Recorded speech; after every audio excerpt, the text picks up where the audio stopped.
Bonsoir les gars, première vidéo de la chaîne. On m'avait envoyé une équation que j'ai jugée intéressante et je me suis dit tiens, pourquoi ne pas en faire une chaîne, donc voilà. L'équation, on nous demande de trouver tous les entiers naturels tels que phi de n égale à 8. Donc d'abord on va voir c'est quoi phi, ensuite quelles propriétés sur la fonction phi et la résolution à proprement parler. Le nombre phi, connu sous le nom d'indicatrice stellaire, est une fonction très connue en maths avec beaucoup d'applications, notamment c'est le nombre premier. Et la définition, lorsqu'on l'estime en un entier n, ce n'est autre que le nombre d'entiers plus petit que le n et premier avec n. Donc, nombre d'entiers entre 1 et n qui sont premiers avec n. Lorsque je dis qu'un entier est premier avec un autre, ça veut dire que leur PGCD c'est 1. PGCD plus grand commun diviseur. Par exemple, essayons de calculer phi de 6. Donc on va dénombrer les entiers de 1 à 6. 1, 2, 3, 4, 5, 6. Donc parmi ceux-là, on remarque qu'il n'y a que 1 et 5 qui sont premiers avec 6. Donc le PGCD avec 6 est 1. Donc ils ne sont que 2, ce qui veut dire que phi de 6 c'est 2. Pour calculer phi de 7, on remarque que 1, 2, 3, 4, 5 et 6 sont premiers avec 7. C'est normal, il est premier, c'est non premier. Donc ces 6 entiers là sont premiers avec 7, donc phi de 7 égale à 6 puisqu'ils sont au nombre de 6. Maintenant, quelques propriétés importantes. Pour le nombre premier P, phi de P ça fait P moins 1. Dans l'exemple précédent, phi de 7 faisait 6 par exemple.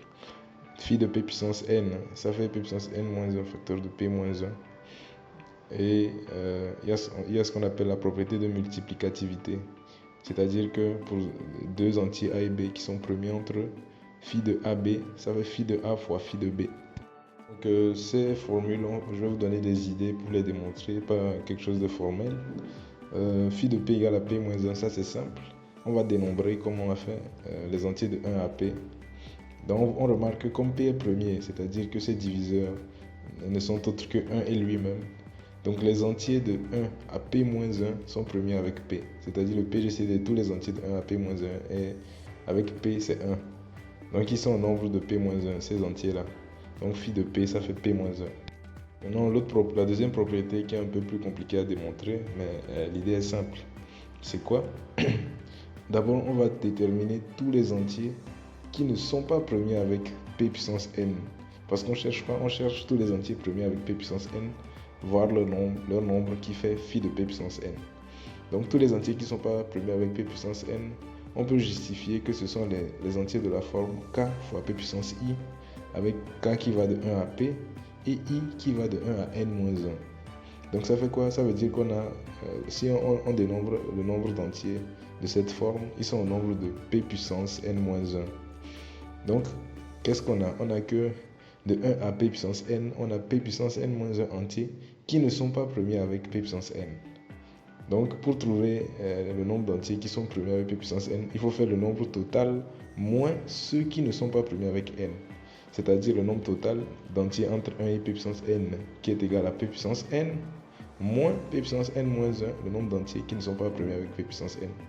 Maintenant, il suffit de faire une factorisation de P puissance n moins 1 et on aura le résultat. Phi de P puissance n, ça fait P puissance n moins 1 facteur de P moins 1. J'ai conscience que dit comme ça peut être difficile à suivre, mais bon, vous pouvez juste retenir ces propriétés, c'est pas, on va juste les utiliser, c'est pas, les démonstrations ne sont pas l'objet de cette vidéo. Quelques conséquences qui découlent des propriétés qu'on a vues. Donc si on considère un entier naturel n distinct de 1, le théorème fondamental de l'arithmétique nous dit que n est décomposable en produit de facteurs premiers. Donc on peut écrire n comme sous cette forme. Phi de n, dans ce cas, ça fait quoi? Ça fait le produit des phi de pi puissance alpha i. Cela nous vient de la multiplicativité puisque chaque pi puissance alpha i est premier, ils sont premiers 2 à 2. Donc on peut écrire ça. Et ensuite, phi de pi puissance alpha i, on sait le calculer d'après la deuxième propriété précédente. Ainsi, qu'est-ce qu'on remarque? On remarque que si un nombre premier p divise n, ça veut dire quoi? Ça veut dire que P est présent dans la décomposition en produit de facteur premier de n. Alors P moins 1 divise phi de n. Puisque la première conséquence, c'est que phi de n c'est un produit de PI puissance alpha i moins 1 fois PI moins 1. Donc si P divise N, le P, il y a P-1 est présent dans ce produit. Donc il divise aussi phi de N. Aussi, si P puissance alpha divise N avec alpha supérieur ou égal à 2, le cas où alpha est égal à 1, on l'a déjà traité, c'est ça la conséquence numéro 2. Alors P puissance alpha moins 1 divise phi de N. Cette conséquence vient de la première conséquence également, puisqu'on voit que dans le produit, on a les P puissance alpha moins 1. Donc, maintenant, nous sommes bien armés pour pouvoir venir à bout de cette équation. Donc, tout d'abord, on va considérer un entier n qui vérifie notre condition, c'est-à-dire que phi de n égale à 8. Et on va essayer de voir quelles sont les caractéristiques que doit vérifier cet entier. Ensuite, on va considérer un nombre premier qui divise n. Qu'est-ce qu'on a? D'après la deuxième conséquence précédente, on a que P-1 divise phi de n. Qu'est-ce que cela veut dire? C'est que P-1 divise 8, puisque phi de n c'est 8. Or, il y a une propriété en arithmétique qui nous dit que si A divise B, alors module de A est inférieur ou égal à module de B. Donc ici, comme on est avec des nombres positifs, on aura que P-1 est inférieur ou égal à 8, c'est-à-dire que P est inférieur ou égal à 9. Et là, je suis très content, puisque le nombre de valeurs que P peut prendre est fini, c'est-à-dire que les nombres premiers qui peuvent diviser notre entier n qu'on recherche sont en nombre restreint. À l'occurrence, les possibilités sont 2, 3, 5 et 7. Maintenant, on va essayer de discuter chaque cas pour voir lequel est plausible et lequel n'est pas possible. Donc, premièrement, si P égale à 7, P-1 ça fait 6. Et d'après la deuxième conséquence, P-1 doit diviser phi de n. Or, 6 ne divise pas 8. 8 qui est égal à phi de n, je le rappelle. Donc, P ne peut pas être égal à 7, ce qui va encore limiter le nombre de possibilités. Là, je suis aux anges, puisqu'il me reste quoi? Il ne me reste que 2, 3 et 5. Maintenant, on va attaquer les cas où P est soit 3 ou soit 5. Pourquoi ces cas? Parce qu'ils sont les plus intéressants au vu de la première conséquence qu'on a obtenue. Donc ainsi, dans le cas où P est entre 3 et 5, il y a deux possibilités. C'est-à-dire soit P puissance alpha divise n avec alpha supérieur ou égal à 2, ou P puissance alpha divise n avec alpha qui est soit 0 ou 1. Donc on va traiter le premier cas. Donc supposons que P est entre 3 et 5 et que P puissance alpha divise n avec alpha supérieur ou égal à 2. Donc pour ceux qui ont l'œil aiguisé, ils peuvent se rendre compte qu'on est revenu à la troisième conséquence qu'on a obtenue. Donc on aurait que P puissance alpha moins 1 divise phi de n qui est égal à 8, ce qui est impossible, puisque si P est égal à 3, on n'aurait que 3 puissance alpha moins 1 avec alpha moins 1 plus grand que 1 divise 8. C'est-à-dire que 3 divise 8, ce qui n'est pas le cas. De la même manière, pour P égale à 5, on n'aurait que 5 divise 8, ce qui n'est pas le cas. Donc là, je souris encore plus, parce que le nombre de possibilités est encore restreint. Ainsi, en conclusion, n est de la forme 2 puissance A fois 3 puissance B fois 5 puissance C. Maintenant, comme on vient de le montrer, les puissances de 3 et 5 ne peuvent pas dépasser 1, puisqu'on a traité le cas où ça dépasse 2, c'est supérieur ou égal à 2, et on voit qu'il y a des... c'est impossible. Donc, B et C sont entre 0 et puis 1. Dans un premier temps, on va traiter le cas où B égale à C est égal à 0.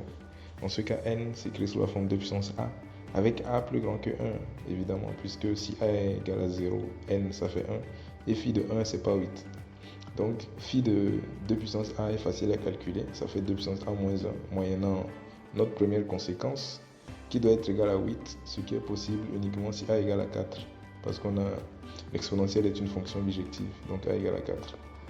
Donc, première valeur, n égale à 2 puissance 4, qui est égale à 16. Ensuite, si B égale à 0 et C égale à 1, alors n s'écrit sous la forme de puissance A fois 5. Phi de n est facile à calculer moyennant la première conséquence qu'on a eue. Donc on aura phi de n qui fait 2 puissance A moins 1 fois 4, soit 2 puissance A plus 1 qui est égal à 8. Possible seulement si A égale à 2. L'exponentielle, je rappelle une nouvelle fois que l'exponentielle est une bijection. Donc A égale à 2, ce qui veut dire que n c'est 2 puissance 2 fois 5, c'est-à-dire 20. Dans le troisième cas, si b égale à 1 et c égale à 0, n c'est 2 puissance a fois 3, de même phi de n. Ça va faire 2 puissance a qui doit être 8 si et seulement si a égale à 3. Donc n est égal à 2 puissance 3 fois 3, ce qui nous fait 24. Ensuite, le dernier cas, l'un des plus délicats, c'est le cas où b et c sont simultanément 1. On a que n, c'est 2 puissance a fois 3 fois 5. Mais pour pouvoir calculer phi de n moyennant la première conséquence, il faudrait d'abord que a soit supérieur ou égal à 1. Sinon, on aurait une absurdité. Donc, on va traiter le cas où a est égal à 0. Donc, si a égale à 0, on a directement la réponse. On a directement n égale à 15. Et on vérifie facilement que phi de 15 c'est 8. Vous pouvez compter comme on l'a fait avec les exemples, ou bien réutiliser la première conséquence. Donc, on a une nouvelle solution qui est 15. Il reste juste le cas où a est plus grand que 1, c'est-à-dire n est égal à 2 puissance a fois 3 fois 5 avec a plus grand que 1. Phi de n, ça fait 2 puissance a moins 1 fois 2 fois 4 moyennant la première conséquence. Et on remarque qu'on a a moins 1 dans l'expression. Donc si a était nul, l'expression ne serait pas valable. Donc c'est pour ça l'importance de scinder les cas. Donc on a 2 puissance a plus 2 qui doit être égal à 8, possible si et seulement si a est égal à 1. Et on a donc n, ça fait 30 qui est donc la dernière solution. Bon voilà, nous voici au terme de cette équation délicieuse. On a trouvé 5 solutions, 15, 16, 20, 24 et 30. Merci pour votre attention et si vous avez des inquiétudes ou des points où vous n'êtes pas d'accord, mettez-les dans les commentaires et puis voilà. Aussi, si vous avez d'autres équations très intéressantes comme celle-ci ou juste des notions de cours que vous aimeriez comprendre ou s'il y a certains qui passent des concours ou autres, donc vous pouvez laisser vos inquiétudes ou bien vos points d'interrogation dans les commentaires. Je vais lire tous les commentaires et je reviendrai là-dessus.